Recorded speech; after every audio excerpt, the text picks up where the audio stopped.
Hello everyone. आज हम लोग काइनेमेटिक्स स्टार्ट करेंगे, ठीक है। इससे पहले हम लोगों ने वेक्टर देखा। वेक्टर में जितने सारे क्वेश्चंस हम लोग कर सकते थे हमने सारे क्वेश्चंस को देखा, है ना। ऑलमोस्ट मैंने आपको 38 क्वेश्चंस कराए। 38 क्वेश्चंस इनफ है। आप वेक्टर का चार वीडियोज़ अपलोडेड है, 4 वीडियो को देखिए। उसका प्रॉपर जिस तरह से लिखाया गया है उस तरह से आप एक बढ़िया नोट्स बना लीजिए, ठीक है ना। कोई भी डाउट होता है तो आप डिस्क्रिप्शन में जो लिंक रहता है उससे आप पूछ सकते हैं, ठीक है। आज हम लोग काइनेमेटिक्स स्टार्ट करने जा रहे हैं। तो एक क्वेश्चन जो है वेक्टर से अगर आता है, ऐसे चांसेस कम है लेकिन अगर आता है तो एक क्वेश्चन का मैंने आपको पढ़ा दिया है, यानी कि 4 मार्क्स के लिए मैंने आपको पढ़ा दिया है। उतना इनफ है, उतना क्वेश्चन कर लीजिएगा। अगर क्वेश्चन आया तो 4 मार्क्स आपके हैं, कन्फर्म है। आज हम लोग काइनेमेटिक्स स्टार्ट करने जा रहे हैं। इसमें हम लोग वेक्टर के कंपैरिजन में बहुत ज़्यादा क्वेश्चन करेंगे, ठीक है। ऑलमोस्ट हमारा इसमें जो टारगेट है वो टारगेट है हमारा 100 क्वेश्चंस का। हम लोग कोशिश करेंगे कि 100 क्वेश्चन तो मिनिमम करें ही, या जितने में आप अच्छे से प्रिपेयर्ड हो सके उतना तक। ऐसे टारगेट हम लोग लेकर के चल रहे हैं कि 100 क्वेश्चन आपको कराया जाए, ठीक है। काइनेमेटिक्स से एक क्वेश्चन तो फिक्स है, ये आना है।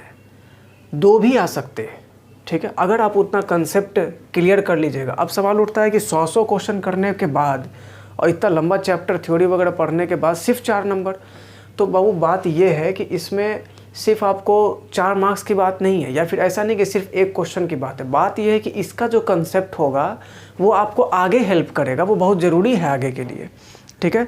जब आप वर्क पावर एनर्जी पे पढ़ने जाएंगे, है ना, इलेक्ट्रोस्टैटिक्स पढ़ेंगे 12th में जा करके, मैग्नेटिज्म पढ़ेंगे, हर जगह अप्लाई होगा। ये काइनेमेटिक्स पीछा छोड़ने वाला नहीं है। जैसे वेक्टर पीछा नहीं छोड़ेगा वैसे ये भी नहीं छोड़ेगा, ठीक है ना। तो इसीलिए ये चीज़ें इंपॉर्टेंट हैं और इसको हम लोग काइनेमेटिक्स को हम लोग और भी डीपली देखेंगे। जैसे हम लोगों ने वेक्टर को देखा उसी तरह कॉन्साइज वे में इसकी भी कुछ थ्योरी देखते चलेंगे और साथ में हम लोग क्वेश्चन देखते चलेंगे। अब बात करते हैं काइनेमेटिक्स में पढ़ना क्या क्या है। तो काइनेमेटिक्स में कुछ हिस्सों में हमने आपके सिलेबस को डिवाइड किया है। जैसे पहला शॉर्ट जो है, जो कि अभी जो हम लोग क्लास ले रहे हैं, तो इस शॉर्ट में आपको हम डिस्टेंस और डिस्प्लेसमेंट की डिटेल डिस्कशन लेंगे, क्वेश्चन करेंगे उस पर। मेन हमारा टारगेट क्या होता है, तो मेन हमारा मोटो है आपके कंसेप्ट को रिवाइज कराना, वो भी किसके माध्यम से, तो न्यूमेरिकल के माध्यम से। इसीलिए हम लोग इस कोर्स को बोलते हैं, इस कोर्स को हम लोग इसीलिए बोल रहे हैं CRTN course, concept revision through numericals, ठीक है। तो ये रीज़न यही है, क्लियर। और इसके थ्रू जो है ना, इसमें भी थ्योरी वगैरह देखते जाना है, न्यूमेरिकल्स वगैरह भी देखते जाना है। अब जो मोस्ट इम्पॉर्टेंट बात यह है कि इसमें डिफरेंशिएशन और इंटीग्रेशन का ज़रूरत पड़ेगा। तो डिफरेंशिएशन और इंटीग्रेशन मैं ऐसा कंसीडर करके चल रहा हूँ कि आपको आता है, ठीक है। आपको ये हम मान करके चल रहे हैं कि आपको डिफरेंशिएशन इंटीग्रेशन आ रहा है। तो इन सब चीज़ों का आप पहले से स्ट्रॉन्ग कर लें। और अगर डिफरेंशिएशन में कोई दिक्कत है तो उसके लिए भी 2 वीडियो अपलोडेड है, आप वहाँ जाकर शॉर्ट फॉर्म में देख सकते हैं कि किस तरह से वो हो रहा है। जैसे हम लोग काइनेमेटिक्स में प्रोजेक्टाइल तक पहुँचेंगे तो फिर साथ में इस 11th के पोर्शन के साथ में कुछ 12th का पोर्शन भी अपलोड होने लगेगा, ठीक है। तो उन सब चीज़ों पर आप ध्यान देंगे, इससे आपकी तैयारी बहुत बेहतर हो सकती है। ये जो कोर्स हम लोग YouTube पर अपलोड कर रहे हैं बाबू, इससे मेन मोटो हमारा बस यही है कि आपके मार्क्स अच्छे आएँ। फिजिक्स को लेकर के जो भय आपके दिमाग में है, जो डर आपके दिमाग में है, कोशिश हमारी यही है कि आपके दिमाग से उस डर को हम हटा सकें, ठीक है, और आप बढ़िया स्कोर कर सकें। इसलिए हम लोग वेल प्लान्ड वे में न्यूमेरिकल्स अपलोड करते हैं, ठीक है। आप उसको ज़रूर और कंप्लीट देखा कीजिए, जिससे आपका फ़ायदा होगा। या तो डाउनलोड कर लो या फिर आप इंटरनेट ऑन करके ऑनलाइन देख लीजिए, जैसे भी आपको करना हो, लेकिन करें, फ़ायदा ज़रूर होगा बाबू। और जिस तरह के न्यूमेरिकल का सेटिंग हम लोग करके अपलोड कर रहे हैं, मैं आपको विश्वास दिला रहा हूँ कि इस टाइप का न्यूमेरिकल जो है ना, इस तरह का आपको एक प्रॉपर वे में, प्लान्ड वे में इस तरह से अपलोडेड, ये आपको कहीं नहीं, पूरे YouTube पर आप खंगाल कर देख लीजिएगा, नहीं मिलेगा बाबू। और इस तरह से जिसमें हम लोग जो भी इंडिया के टॉप मोस्ट इंस्टीट्यूट्स हैं उस सब के टेस्ट सीरीज के न्यूमेरिकल्स को हम लोग सेलेक्ट कर रहे हैं, वहाँ से टेस्ट सीरीज का न्यूमेरिकल्स ले रहे हैं, IIT का प्रीवियस ईयर का न्यूमेरिकल्स ले रहे हैं, JEE का ले रहे हैं, नीट का ले रहे हैं, एम्स का ले रहे हैं, जितना भी बढ़िया क्वेश्चन है सब आ रहा है। तो एक कंप्लीट पैकेज आपके लिए अपलोड हो रहा है। आपका बस काम है अच्छे से देखना, प्रॉपर नोट्स बनाना और उसको रिवाइज करना, ये आपका वर्क है। बाकी आप हम पे छोड़ दीजिए कि क्वेश्चन कैसे आएगा नहीं आएगा, वो सब हम लोग देख रहे हैं। चलिए अब हम लोग बात करेंगे बाबू कि इसमें काइनेमेटिक्स में किस तरह से डिवीज़न किया है हमने सिलेबस को, ठीक है। तो वो डिवीज़न हम लोगों ने किया है पहला वीडियो में डिस्टेंस डिस्प्लेसमेंट, नेक्स्ट वीडियो में स्पीड, ठीक है, उसमें average speed, uniform speed, non uniform speed, इस सब चीज़ों के बारे में थोड़ा थोड़ा हम लोग देखेंगे और न्यूमेरिकल करेंगे सीधा। वैसे हो सकता है तो इसी वीडियो में हम लोग स्पीड को कवर अप करने की कोशिश करें। दूसरा वेलोसिटी और एक्सेलरेशन, इस पर डिटेल बात करेंगे क्योंकि वहाँ से क्वेश्चन उठता है। ठीक, नेक्स्ट कांस्टेंट एक्सेलरेशन। ठीक, नेक्स्ट मोशन अंडर ग्रेविटी। ठीक, नेक्स्ट ग्राफ, काइनेमेटिक्स का जो भी ग्राफ होता है उस ग्राफ पे। ठीक है, फिर नेक्स्ट प्रोजेक्टाइल, प्रोजेक्टाइल पे 2 लेक्चर लेंगे। ठीक, next horizontal projectile, next relative velocity. ठीक है, और इस तरह से आपका पूरा काइनेमेटिक्स जो है सो बहुत ही बढ़िया वे में साफ़ हो जाएगा और एक से एक क्वेश्चन हम लोग देखेंगे। ठीक है, चलिए स्टार्ट करते हैं बाबू। डिस्टेंस क्या होता है और डिस्प्लेसमेंट क्या होता है, सबसे पहले हम लोग समझ लें। देखो, डिस्टेंस और डिस्प्लेसमेंट का सीधा सा बात है, जो भी पाथ आपने कवर किया, ठीक है, जितने भी, जैसे मान लीजिए आप कहीं जा रहे हैं, जो भी रास्ता आपने कवर किया, मान लीजिए आप अपने इंस्टीट्यूट से आप अपने रूम तक गए, आप अपने घर तक गए, तो इंस्टीट्यूट से लेकर के और आपके घर तक का जो रास्ता है, जो रोड है, उसका जो एक्चुअल लेंथ होगा, है ना, उस रास्ते की जो एक्चुअल लंबाई है, वास्तविक लंबाई है, वही डिस्टेंस है। सीधा सा बात, क्लियर। जो उस रास्ते की एक्चुअल लंबाई होगी वही क्या है, डिस्टेंस है। ये अब डिपेंड करता है कि डिस्टेंस है तो रोड है, एक रोड तो नहीं हो सकता बहुत सारा अलग अलग रास्ता हो, है ना। आपके इंस्टीट्यूट से आपके घर तक जाने के लिए बहुत सारे रास्ते हो सकते हैं, है ना, बहुत सारा अलग अलग रास्ता है ना। आप उस रास्ते से जा सकते हैं अपने घर तक। तो इंस्टीट्यूट से लेकर के घर तक आप जितना भी रास्ता है, तो जिस रास्ते पर आप चलेंगे उस रास्ते का जो एक्चुअल लंबाई होगा वही डिस्टेंस होगा, क्लियर। तो रास्ता अलग अलग है ना, पाथ अलग अलग, तो उस पाथ का लेंथ भी अलग अलग है ना, तो डिस्टेंस की वैल्यू भी क्या आ गई, अलग अलग आ गई। लेकिन पॉइंट तो फिक्स है, इंस्टीट्यूट और आपका घर। तो डिस्टेंस जो है, जो कि एक्चुअल पाथ है या एक्चुअल लेंथ है किसका, उस पाथ का जो पाथ कवर किया गया किसी बॉडी के द्वारा। ठीक, और 2 पॉइंट के बीच का। तो जैसे आपके इंस्टीट्यूट से लेकर के आपके घर तक के लिए बहुत सारे रास्ते हैं, बहुत सारा अलग अलग पाथ है, तो अलग अलग उस पाथ का लेंथ होगा, अलग अलग डिस्टेंस की वैल्यू हो जाएगी। लेकिन पॉइंट चेंज नहीं किया, पॉइंट वही था, इंस्टीट्यूट और आपका घर। तो 2 फिक्स पॉइंट के बीच में डिस्टेंस का इनफाइनाइट वैल्यू हो सकता है, क्लियर। 2 पॉइंट के बीच में डिस्टेंस का इनफाइनाइट वैल्यू हो सकता है। वही ये पॉइंट बोल रहा है कि there are infinite values of distance between 2 fixed point.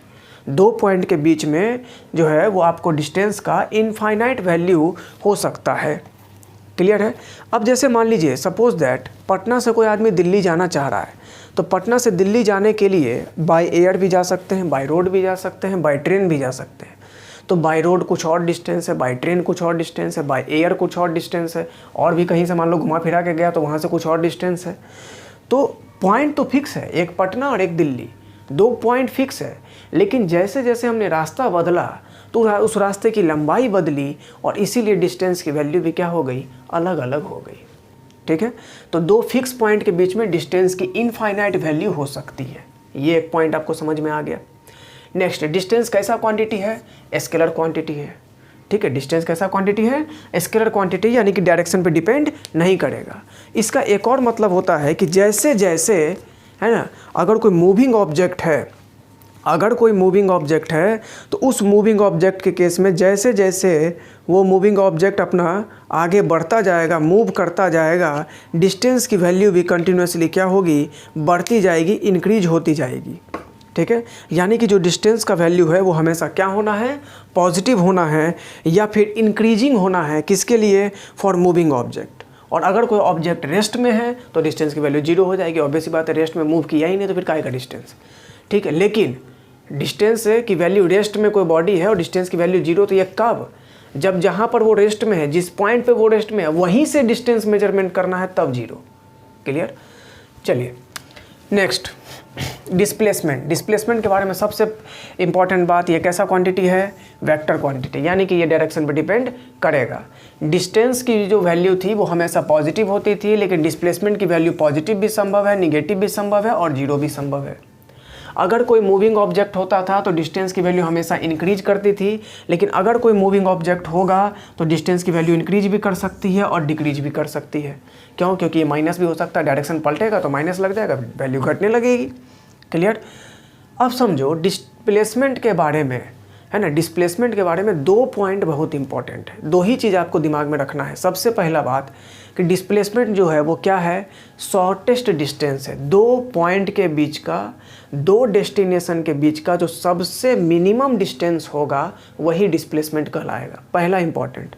दूसरा इंपॉर्टेंट पॉइंट कि डिस्प्लेसमेंट किस पे डिपेंड करता है, तो स्टार्टिंग पॉइंट और फाइनल पॉइंट, या इनिशियल पॉइंट और फाइनल पॉइंट पे, या इनिशियल पोजीशन और फाइनल पोजीशन पे डिपेंड करता है। ठीक है। डिस्प्लेसमेंट एक वेक्टर क्वांटिटी है, तो डिस्प्लेसमेंट को पोजीशन वेक्टर भी एक क्वांटिटी होता है, तो पोजीशन वेक्टर भी डिस्प्लेसमेंट को ही डिफाइन करेगा। ठीक है।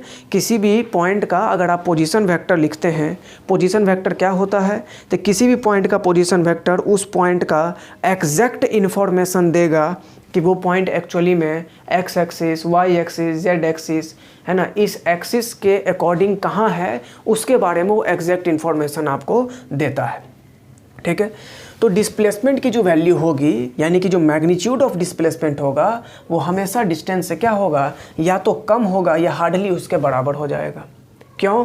क्योंकि मूविंग ऑब्जेक्ट के लिए ये तो हमेशा बढ़ता रहता है, डिस्टेंस हमेशा बढ़ता रहता है, लेकिन डिस्प्लेसमेंट बढ़ भी सकता है और घट भी सकता है, तो दोनों कंडीशन पॉसिबल है बाबू। तो इसीलिए इस कंडीशन में क्या हो जाएगा, डिस्प्लेसमेंट का मैग्नीट्यूड हमेशा डिस्टेंस से या तो कम होगा या उसके बराबर होगा।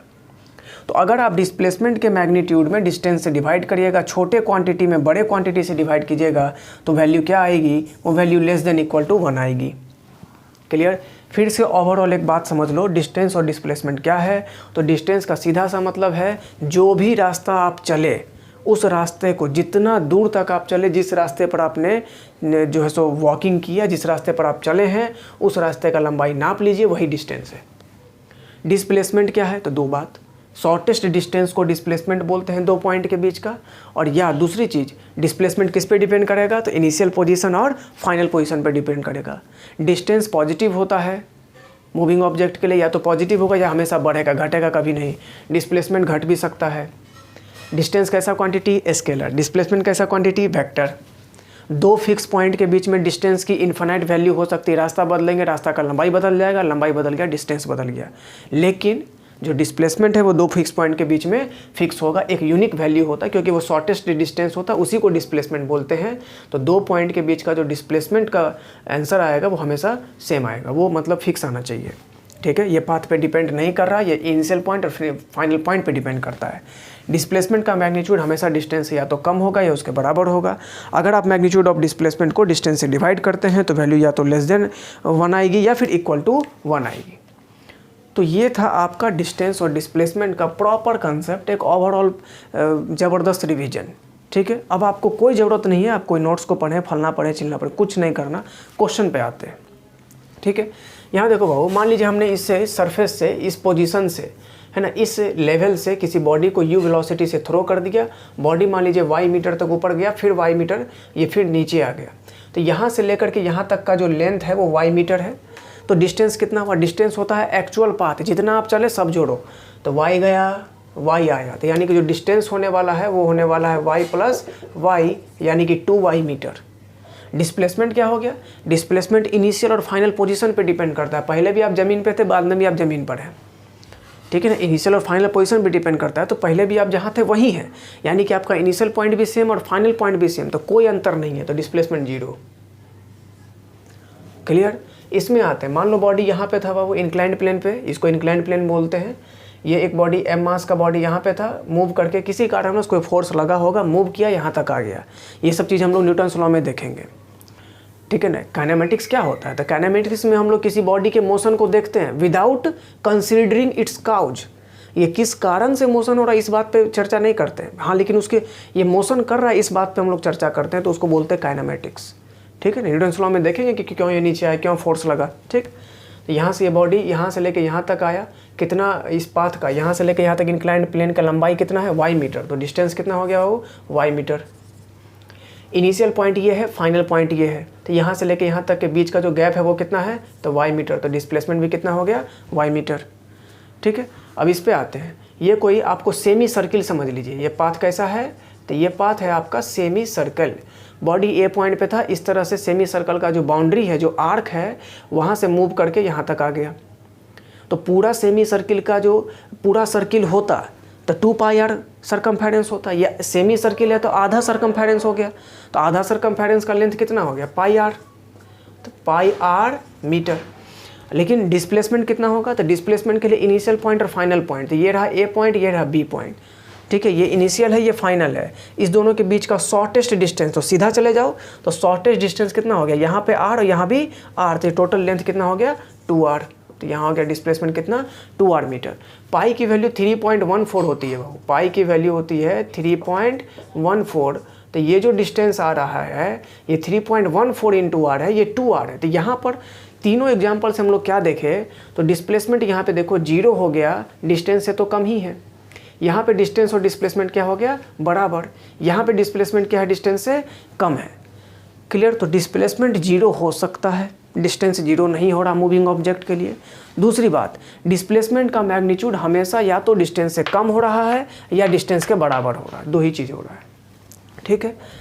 अब इसमें देखिए एक ये क्वेश्चन, ये बॉडी कोई ABCDE पाथ पे चला बाबू, इसके लिए आपको ए को ऑरिजिन कंसिडर करना है। ऑरिजिन लिखने का मतलब क्या हुआ, ए एज ऑरिजिन कंसिडर कर रहे हैं हम लोग ABCDE पाथ को, और उसमें ए को ऑरिजिन कंसिडर कर रहे हैं। तो ए को ऑरिजिन कंसिडर करने का मतलब, ए को ऑरिजिन कंसिडर करने का मतलब हुआ कि हम लोगों ने मोशन वहाँ से स्टार्ट किया है, ठीक है। अब वहाँ से ए से बी का जो लेंथ है वो ये टोटल लेंथ है 5 मीटर 3 + 2, बी से सी का जो लेंथ है वो 2 मीटर, सी से डी का लेंथ है 3 मीटर, डी से ई का लेंथ है 4 मीटर। आपको अलग अलग पाथ के लिए एक टेबल यहाँ पे टेबल के फॉर्म में दिया हुआ है, आपको इसका आंसर बताना है ना। यहाँ पर पाथ ए बी के लिए, ए से बी पाथ के लिए आपको पूछ रहा है कि डिस्टेंस क्या है, डिस्प्लेसमेंट क्या है, ये सब बताना है बाबू। ये आपको इस तरह से समझिए कि ये इसी पाथ पे गया है और इसी पाथ पे लौटा, यानी कि जैसे मान लो आप इसको इस तरह से समझिए, ये इस तरह से गया, मान लो यहाँ पे ए और यहाँ पर कुछ बी तरह का पाथ है, ये ए से बी इस तरह से कोई बॉडी गया है और इसी पाथ पे लौट करके ऐसे बी से सी से डी होते हुए इधर से ई तक आया है, इसी पाथ पे आया है। लेकिन हम लोग इसी पर ओवरलैप करके दिखाते तो डायग्राम क्लियर नहीं दिखता, इसीलिए इसको नीचे करके दिखाया गया है। समझ गए बात को। अब यहाँ देखो ए बी, तो ए से बी का जो लेंथ होगा, डिस्टेंस निकालना है, तो ए से बी का जो लेंथ होगा, जो इस ये जो लंबाई आपको दिख रहा है वही डिस्टेंस हो जाएगा। तो ए से बी का लेंथ कितना 3 + 2 5 मीटर, तो यहाँ डिस्टेंस आने वाला है बाबू 5 मीटर। क्लियर। डिस्प्लेसमेंट क्या होगा, तो डिस्प्लेसमेंट होता है इनिशियल पॉइंट और final point. Initial point A, final point B, दोनों डिस्टेंस और डिस्प्लेसमेंट यहाँ दोनों ही सेम होने वाला है। क्यों? क्योंकि यहाँ पर इनिशियल पॉइंट ए है, फाइनल पॉइंट बी है, इस दोनों के बीच का जो गैप है ना, जो दूरी दिखाई दे रहा है, जो गैप दिखाई दे रहा है वो भी 5 मीटर ही है, तो इसलिए डिस्प्लेसमेंट भी यहाँ पर 5 मीटर ही हो जाएगा। क्लियर है। Next A B C, A B और सी, ठीक है। अब यहाँ देखो, तो ए से बी का लेंथ है 5 मीटर, ठीक। फिर बी से सी का लेंथ कितना है 2 मीटर, तो टोटल डिस्टेंस कितना हो गया, पहले ए से बी गए, बी से सी आए, तो टोटल लेंथ कितना कवर किए, टोटल पाथ कितना कवर किए, उस पाथ का लेंथ कितना है, तो ए से बी का 5 मीटर और बी से सी का 2 मीटर, तो ए बी सी का डिस्टेंस हो गया 7 मीटर। लेकिन डिस्प्लेसमेंट तो इनिशियल पॉइंट है ए और फाइनल पॉइंट है सी, और ये ए पॉइंट डी पॉइंट के बराबर है। ए पॉइंट ही एक्चुअली में डी पॉइंट है, या डी पॉइंट ही एक्चुअली में ए पॉइंट है, दोनों ओवरलैप कर रहा है। क्लियर। तो इनिशियल पॉइंट है ए, फाइनल पॉइंट है सी, यानी कि इनिशियल पॉइंट है डी और फाइनल पॉइंट है सी, तो दोनों के बीच का गैप कितना 3 मीटर, तो यहाँ डिस्प्लेसमेंट हो गया आपको 3 मीटर। आया हुआ समझ में? क्लियर है। अब चलिए नेक्स्ट, यहाँ पे हमको देखना है टोटल वैल्यू, आपको देखते चलना है। चलिए अब बात करते हैं ए बी सी डी का।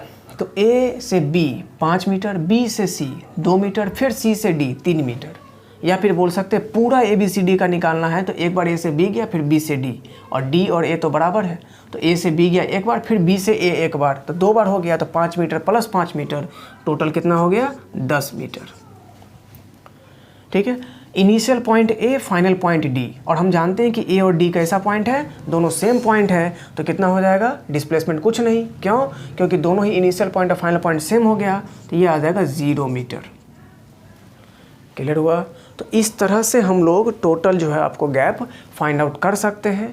अब आपका काम है ए बी सी डी ई का निकालने का, तो ये आप निकाल के चेक करिए। हमने आपको 3 सॉल्व करके दिखाया, एक आप खुद से ट्राई करिए। ठीक है। अब बाकी नेक्स्ट क्वेश्चन फिर हम लोग देखते हैं। चलिए नेक्स्ट क्वेश्चन देखते हैं। 39 नंबर क्वेश्चन तक हमने देख लिया। एक क्वेश्चन अभी कराए, 38 वेक्टर में कराए थे, ठीक। क्वेश्चन सीरियल वाइज चलेगा बाबू। अब यहाँ 40 नंबर क्वेश्चन पे आते हैं। क्या बोल रहा है क्वेश्चन? इसमें भी जस्ट सिमिलर क्वेश्चन है जो हमने अभी जस्ट किया था, उससे सेम टू सेम।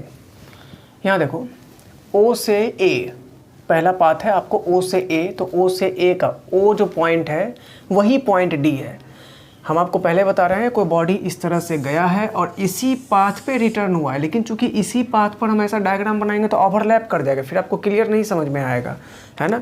इसीलिए यहाँ बीच में आपको थोड़ा सा गैप नज़र आ रहा है, ठीक। अब बात करते हैं हम लोग, यहाँ पर आ जाओ, ओ से ए। ओ से ए का जो डिस्टेंस होगा वो कितना हो जाएगा? ओ एक्चुअली में डी है, डी एक्चुअली में ए है, दोनों बात बराबर है। तो ओ से ए का डिस्टेंस निकालना है तो डी से ए का निकाल लो। टोटल कितना है? 5 मीटर। तो डिस्टेंस कितना हो गया? 5 मीटर। इनिशियल पॉइंट ओ है, फाइनल पॉइंट ए है, या बोल सकते हैं इनिशियल पॉइंट डी है, फाइनल पॉइंट ए है। तो इनिशियल पॉइंट और फाइनल पॉइंट के बीच का गैप कितना? वो भी 5 मीटर। तो यहाँ पे डिस्प्लेसमेंट भी कितना होना है? 5 मीटर। ओ ए बी, ओ से ए फिर ए से बी, तो ओ से ए 5 मीटर, ए से बी 3 मीटर। तो 5 + 3 कितना हो गया बाबू? 8 मीटर। डिस्प्लेसमेंट कितना? तो इनिशियल पॉइंट ए है, फाइनल पॉइंट बी है, यानी कि इनिशियल पॉइंट डी है, फाइनल पॉइंट बी है। तो यहाँ जो दोनों के बीच का गैप है, ये टोटल लेंथ है 5 मीटर, ये लेंथ है 3 मीटर, तो ये बचेगा 2 मीटर।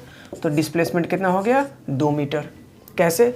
ओ initial point, B final point, D initial point, B final point, तो इस दोनों के बीच का गैप कितना? 2 मीटर, क्योंकि ये 5 है और ये 3 है, तो 5 - 3 2 metre. O A B D, तो ओ से पहले ए गए, फिर ए से बी आए, बी से डी गए, यही ना हुआ। तो ओ से ए कितना? 5, और ए से डी कितना? वो भी 5। देख लो, कहीं कि ओ और डी दोनों सेम है। ओ से ए जाओ, फिर ए से डी, तो ओ से ए, ए से डी, यानी कि ओ ए डी, या फिर ए ओ, ए डी को ए ओ भी बोल सकते हैं। तो ये 5 + 5 कितना होने वाला है? 10 मीटर। और O point D point same है, तो इनिशियल फाइनल सेम हो गया, तो डिस्प्लेसमेंट कितना हो गया? 0 मीटर। कोई गैप नहीं है। ओ ए बी डी सी, ओ से ए से बी, बी से डी, डी से सी, इस तरह से है। तो टोटल पाथ कितना आप कवर किए? तो ओ से डी तक का जो पाथ था, ओ से ए फिर ए से डी, ये टोटल 10 था, और 10 में 4 और ऐड कर दो, तो ये टोटल पाथ का लेंथ हो गया 14 मीटर। तो डिस्टेंस हो गया आपको 14 मीटर। क्लियर? डिस्प्लेसमेंट कितना? तो डिस्प्लेसमेंट ओ से डी का जो डिस्प्लेसमेंट है वो तो ऑलरेडी 0 था, यानी कि ओ को ओरिजिन माने हैं आप, ओरिजिन से आप लेफ्ट साइड जा रहे हैं, तो निगेटिव जा रहे हैं अब तो डिस्प्लेसमेंट यहाँ कितना होने वाला है? -4 मीटर। इसलिए हमने आपको बोला था कि जो डिस्प्लेसमेंट है वो निगेटिव भी पॉसिबल है, पॉजिटिव भी पॉसिबल है, और 0 भी पॉसिबल है। देखो, निगेटिव भी आया, 0 भी आया, पॉजिटिव आया, लेकिन डिस्टेंस जो है वो कहीं भी आपको जो है सो निगेटिव नहीं हुआ, 0 नहीं हुआ, क्योंकि मूविंग ऑब्जेक्ट था इसीलिए। लेकिन डिस्प्लेसमेंट निगेटिव भी हुआ, 0 भी हुआ, पॉजिटिव भी हुआ, ठीक। अब बात करते हैं position vector. A particle starts from point 1 1 1। देखो, पोजीशन वेक्टर कैसे लिखते हैं? पोजीशन वेक्टर बड़ा आसान होता है लिखना। ये एक्स एक्सिस, ये वाई एक्सिस, और ये है क्या आपका जेड एक्सिस। यहाँ पर हमने कंसिडर कर लिया ओरिजिन पॉइंट। ये कोई पॉइंट है पी, इस पी पॉइंट का कोऑर्डिनेट हम मान रहे हैं एक्स, वाई और जेड। एक्स, वाई और जेड हमने इस पॉइंट का कोऑर्डिनेट मान लिया। तो ओ से ए का, ओरिजिन से लेकर के पी पॉइंट तक का जो वेक्टर होगा, ओ से लेकर के ए तक, पी तक जो वेक्टर होगा, उसी को पोजीशन वेक्टर बोलते हैं। एक्चुअली में पोजीशन वेक्टर क्या होता है? लंबा चौड़ा डेफिनेशन नहीं देखना है। पोजीशन वेक्टर एक्चुअली में उस पॉइंट का एग्जैक्ट पोजीशन बताता है, बात खत्म है। क्लियर? पोजीशन वेक्टर कैसे लिखेंगे? तो आर वेक्टर बराबर क्या हो जाएगा? एक्स आई कैप प्लस वाई जे कैप प्लस जेड के कैप, एक्स आई कैप वाई जे कैप प्लस जेड के कैप। क्लियर? अगर मान लीजिए 2 पॉइंट होता, सपोज दैट कि 2 पॉइंट होता, एक्स वाई एक्सिस और ये जेड एक्सिस, ये रहा ओरिजिन पॉइंट। 2 पॉइंट होता बाबू, मान लो यहाँ होता पॉइंट पी, यहाँ होता पॉइंट क्यू। पॉइंट, कोई बॉडी पॉइंट पी से मूव करके क्यू पे आया, तो इसका पोजीशन वेक्टर मान लो आर मान लेते। ओ का, ओ से पी का पोजीशन वेक्टर मान लेते R1, और क्यू का पोजीशन वेक्टर कितना मान लेते? R2। ठीक है? पी पॉइंट का जो कोऑर्डिनेट है वो x1, y1 और z1। क्यू पॉइंट का जो कोऑर्डिनेट है वो x2, y2 और z2। तो R1 वेक्टर आप लिख सकते थे कितना? x1 i cap, y1 j cap अब plus z1 k cap. R2 vector भी आप लिख सकते थे कितना, x2 i cap, y2 j cap और z2 k कैप। इस तरीके से आप लिख सकते हैं पोजीशन वेक्टर। अगर PQ का पोजीशन वेक्टर लिखना है या PQ के बीच का पोजीशन वेक्टर लिखना है या डिस्प्लेसमेंट वेक्टर लिखना है तो सीधा लिखेंगे R वेक्टर बराबर कितना, तो R2 vector minus R1 vector, यानी कि फाइनल पॉइंट का वेक्टर माइनस इनिशियल पॉइंट का वेक्टर। ठीक है, दोनों को घटा देना, I वाला I से, J वाला J से, K वाला K से, हो गया, बात खत्म है। इसी तरह से हम लोग जो है सो पोजीशन वेक्टर लिखते हैं। तो ये बड़ा आसान होता है, पोजीशन वेक्टर लिखना कोई बहुत बड़ी बात नहीं है ना। ये इजी टॉपिक है, इसको किया जा सकता है। उसी के बेस पर हमने एक क्वेश्चन आपको दिया। हमने पहले भी आपको बताया कि जो पोजीशन वेक्टर है वो वही डिस्प्लेसमेंट है, समझ लो, है ना। उसी को आप डिस्प्लेसमेंट मान करके चलेंगे। ठीक है, बाकी आप उसको डिस्प्लेसमेंट प्रूफ करते हैं फाउंडेशन बैच में जब पढ़ते होंगे आप, तो उसमें करते हैं आप वो सब काम। तो उतना अभी नहीं करना है अपने को कंसेप्ट को देखना है, रिवीजन करना है कंसेप्ट का। Particle starts from point 111। Particle कहाँ से स्टार्ट हुआ, 111 पॉइंट से स्टार्ट हुआ है। आपको पूछ रहा है कि उस 111 वाला जो पॉइंट है उसका आप पोजीशन वेक्टर 111 पॉइंट से पार्टिकल कहाँ आ गया, तो वो जो पार्टिकल है आपका वो 111 वाले पॉइंट से कहाँ पहुँच जा रहा है, तो वो मूव करके चला गया है आपको एक पॉइंट पर, और उस पॉइंट का कोऑर्डिनेट भी आपको दे रखा है कितना, 4, 5 और 13। ठीक है, उस पॉइंट का भी कोऑर्डिनेट आपको दे दिया गया है कितना, 4, 5 और 13। आपसे initial position vector, final position vector, तो पहले यहाँ था फिर यहाँ आ गया, तो इनिशियल पोजीशन वेक्टर के लिए ये कोऑर्डिनेट्स पकड़ना पड़ेगा। जो पहले लिखते हैं वो x, उसके बाद y, उसके बाद z। तो इनिशियल पोजीशन वेक्टर कितना हो जाएगा, 1 i cap plus 1 j cap plus 1 k cap, हो गया। फाइनल पोजीशन वेक्टर, तो फाइनल पॉइंट ये है 4, 5, 13। तो जो पहले आएगा वो x है, इसलिए x के साथ i लगता है, तो 4 i cap plus 5 j cap plus 13 k cap. Displacement vector कैसे निकलेगा, तो दोनों को सब्ट्रैक्ट कर दो। इसको मान लीजिए आप R1 वेक्टर, इसको आप मान लीजिए R2 वेक्टर, और डिस्प्लेसमेंट वेक्टर को मान लेते हैं हम लोग R वेक्टर। तो ये कितना हो जाएगा, R2 vector minus R1 vector. तो i वाला को i से घटाओ, 4 माइनस 1 कितना हो गया, 3 i कैप, 5 माइनस 1 तो कितना हो गया, प्लस 4 j कैप, 13 माइनस 1 तो कितना हो गया, प्लस 12 k कैप। यही डिस्प्लेसमेंट वेक्टर हो गया या फाइनल पोजीशन वेक्टर हो गया। लेंथ ऑफ शॉर्टेस्ट डिस्टेंस, तो शॉर्टेस्ट डिस्टेंस का जो लेंथ होता है वही तो डिस्प्लेसमेंट होता है। शॉर्टेस्ट पाथ बोल रहा है या शॉर्टेस्ट डिस्टेंस बोल रहा है, मतलब उस डिस्प्लेसमेंट का वैल्यू मांग रहा है आपसे, मैग्नीट्यूड मांग रहा है। तो मैग्नीट्यूड कैसे निकलेगा, जब i j k के फॉर्म में रहता है कोई वेक्टर, तो मैग्नीट्यूड कैसे निकालते हैं, आपको बताए थे पिछले वीडियोज़ में। तीनों का कॉफिशिएंट का स्क्वायर कर दीजिए, ऐड कर दीजिए और स्क्वायर रूट कर दीजिए, क्योंकि ये तीनों परपेंडिकुलर है ना। तो स्क्वायर रूट 3 का स्क्वायर, 4 का स्क्वायर और 12 का स्क्वायर कितना हो जाएगा, 16 प्लस 9 25, 144, 25 प्लस 144 169, 169 का स्क्वायर रूट कितना हो जाएगा, 13। तो जो यहाँ आंसर आ गया वो कितना आ गया एक्चुअली में, 13 मीटर। क्लियर हुआ। ये बड़ा आसान क्वेश्चन है, कोई बहुत बड़ी बात इसमें नहीं है, इजी प्रॉब्लम। नेक्स्ट क्वेश्चन आप देखेंगे, देखो बोल रहा है कि cyclist moving on a circular track. कोई साइकिल चलाने वाला आदमी है जो कि मूव कर रहा है, कहाँ मूव कर रहा है जी, सर्कुलर ट्रैक पे। कंप्लीट्स 1 रिवॉल्यूशन, एक चक्कर पूरा कंप्लीट कर लेता है। मान लो कि वो पार्टिकल यहाँ से मूव करना स्टार्ट किया, एक सर्कुलर ट्रैक है जिसका रेडियस 1 मीटर है। इस सर्कुलर ट्रैक पे कोई साइकिल चलाने वाला आदमी घूम रहा है। मान लो ए पॉइंट से अपना मोशन स्टार्ट करता है और वापस घूम करके ए पॉइंट तक चला आता है, तो एक रिवॉल्यूशन पूरा हो जाता है। उसके लिए वो समय लेता है 10 सेकेंड। आपसे पूछा कि फाइंड आउट इट्स डिस्प्लेसमेंट, इसकी डिस्प्लेसमेंट की वैल्यू बताइए after 1 minute 5 second, 1 minute 5 second. तो 1 मिनट 5 सेकेंड का मतलब क्या हो गया, 1 मिनट और 5 सेकेंड, इसका मतलब हो गया 65 सेकेंड, 65 सेकेंड। अब इस 65 सेकेंड में 10 सेकेंड से आप डिवाइड दीजिए, तो डिवाइड दीजिएगा तो कितना रिवॉल्यूशन हो गया, तो डिवाइड देने पर हमको दिख रहा है 6.5 रिवॉल्यूशन। 6.5 रिवॉल्यूशंस का मतलब क्या हुआ, 6 रिवॉल्यूशन, यानी कि 6 चक्कर पूरा और 1 चक्कर आधा। 6 चक्कर पूरा और 1 चक्कर आधा, यानी कि ये 6 बार ए पॉइंट से मोशन स्टार्ट किया और 1 मिनट 5 सेकेंड में ये 6 बार ए पॉइंट तक वापस घूम के आया है, ठीक है। और 1 बार ए पॉइंट से सीधा ये इस बी पॉइंट तक पहुंच पाया है। तो तो आपसे डिस्प्लेसमेंट मांग रहा है, तो ए पॉइंट इनिशियल और बी पॉइंट फाइनल। तो यहाँ से यहाँ का डिस्प्लेसमेंट क्या हो जाएगा, तो यहाँ से यहाँ का जो डिस्प्लेसमेंट होगा वो शॉर्टेस्ट डिस्टेंस होता है 2 पॉइंट के बीच का। तो यहाँ कितना है 1 मीटर, यहाँ कितना है 1 मीटर, रेडियस सेम होगा। तो ये कितना हो जाएगा 2 × 1, यानी कि जो आंसर आ गया वो आ जाएगा आपको 2 मीटर। क्लियर हुआ। ये जो है वो कितना मूव किया, आपसे पूछेगा डिस्प्लेसमेंट कितना, तो बोल देंगे सीधा सीधा 2 मीटर डिस्प्लेसमेंट हुआ है 1 मिनट 5 सेकंड में, 65 सेकंड में, क्योंकि 6 बार तो ये कंप्लीट रिवॉल्यूशन किया। और 6 बार जब कंप्लीट रिवॉल्यूशन कर लिया तो 6 बार डिस्प्लेसमेंट 0 हो गया, जहाँ से स्टार्ट किया वहीं पर आ गया। 6 बार ऐसा किया है, 6 बार डिस्प्लेसमेंट 0। एक बार आधा किया है, तो आधा में डिस्प्लेसमेंट कितना 2r, रेडियस 1 मीटर है, 2 मीटर आंसर हो जाएगा। नेक्स्ट क्वेश्चन बोल रहा है monkey running in a park. ठीक है, मंकी जो है वो रनिंग कर रहा है किसमें, एक पार्क में, 30 मीटर ड्यू नॉर्थ। तो नॉर्थ की तरफ 30 मीटर, नॉर्थ हम लोग ऊपर की तरफ मानते हैं बाबू। तो ये 30 मीटर ड्यू नॉर्थ। उसके बाद क्या हुआ, तो ये बंदर जो है वो 90 डिग्री राइट टर्न यहाँ पे खड़ा है, यहाँ से राइट टर्न ले इधर हो गया। तो इस डायरेक्शन में राइट टर्न लिया, इधर होता है ईस्ट, और इधर कितना गया है 40 मीटर।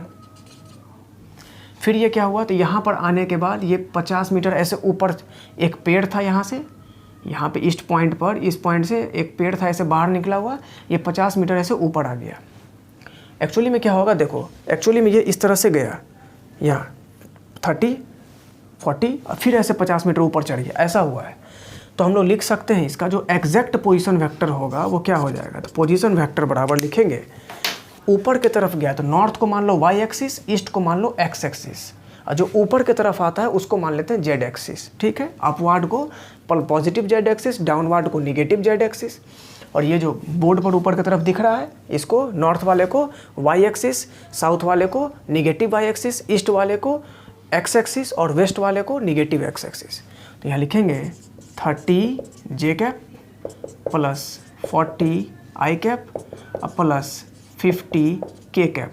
50 मीटर पेड़ पे ऊपर भी चढ़ा है, आपको इसका वैल्यू भी निकालना है। तो क्या हो जाएगा बताओ, 30 का स्क्वायर प्लस 40 का स्क्वायर प्लस 50 का स्क्वायर, 900 1600 2500 प्लस 2500, आपको हो गया टोटल 5000। तो ये जो टोटल वैल्यू आ जाएगा वो आ जाएगा आपको 50√2 मीटर। तो ये आपसे पूछा जा रहा था magnitude of displacement, net displacement. तो डिस्प्लेसमेंट के लिए पहले पोजीशन वेक्टर निकाले, फिर फटाक से उसका मैग्नीट्यूड हम निकाल लिए, क्योंकि हमने पढ़ा है आई जे के फॉर्म में अगर कोई वेक्टर है तो उसका मैग्नीट्यूड कैसे निकलता है। तो उसके लिए कुछ नहीं करना है, सबको आपको स्क्वायर करके ऐड करके और स्क्वायर रूट कर देना है। ठीक है, चलिए नोट कर लीजिए, कुछ क्वेश्चन और देखते हैं। चलिए 2 क्वेश्चन और देख लेते हैं।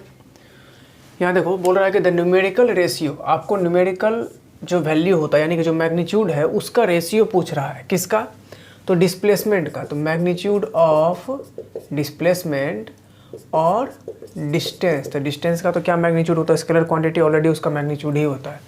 उसका रेशियो निकालना है, तो हमने आपको पहले बताया कि इसका जो रेशियो होता है वो क्या होगा, <1 तो ऑप्शन क्या हो जाएगा इसका डी। ठीक है, ये क्वेश्चन बहुत जगह एग्जाम में आया है। नेक्स्ट क्वेश्चन आपका क्वेश्चन नंबर 45। इसमें क्या बोल रहा है देखो, व्हील ऑफ रेडियस 1 मीटर। कोई व्हील है जिसका कि रेडियस कितना है 1 मीटर है। ये इस तरह से आप इसको कंसीडर कर लीजिए, एक व्हील रहा, ये रहा इसका ओरिजिन पॉइंट O है ना, इसका जो रेडियस है वो कितना है 1 मीटर, ऐसा मान ले रहे हैं। ठीक, चलिए रोल्स फॉरवर्ड, यानी कि इसको आगे की तरफ रोलिंग कराया गया। ठीक है, forward half a revolution on a horizontal ground, कोई हॉरिजॉन्टल ग्राउंड है, इस पर आधा रिवॉल्व कराया गया। The magnitude of displacement of the point, उस पॉइंट का डिस्प्लेसमेंट का मैग्नीट्यूड बताना है जो कहाँ है, initially in contact with the ground, यानी कि पहले वो यहाँ पर था, इस ग्राउंड के साथ कांटेक्ट में था। इस व्हील को आधा रोटेट कराएं, तो अब समझो जब आधा रोटेट कराइएगा तो क्या हो जाएगा, आधा रोटेट कराने का मतलब इसको हम जब रोटेट कराएंगे आधा, तो ये इस तरह से व्हील यहाँ पर आया। ठीक है, इस तरह से व्हील यहाँ पर आया। जब आधा रोटेट कराएंगे तो ये वाला पॉइंट घूम करके टॉप पे पहुँच जाएगा, है कि नहीं। ये रहा सेंटर पॉइंट, ये पॉइंट अब यहाँ आ गया है।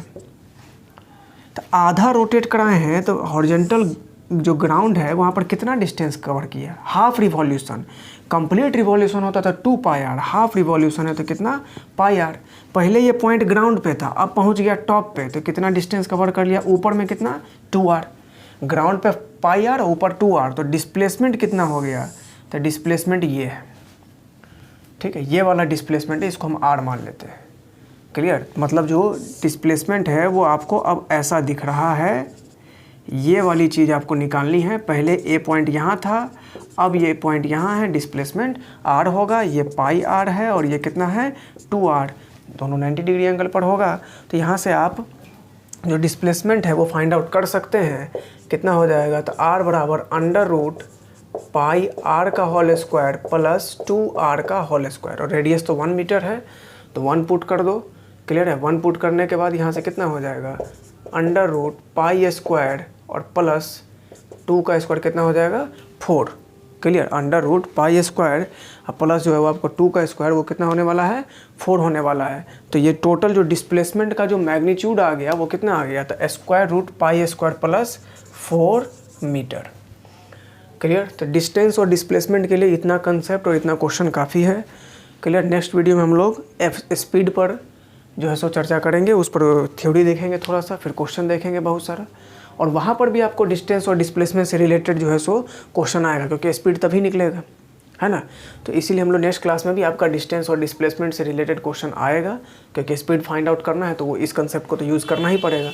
ठीक है, वीडियो को पूरा देखो, बाकी अगर कोई भी डाउट होगा तो आप डिस्क्रिप्शन में जो लिंक है वहाँ से आप पूछ सकते हैं। ठीक, नेक्स्ट क्लास में मिलेंगे स्पीड।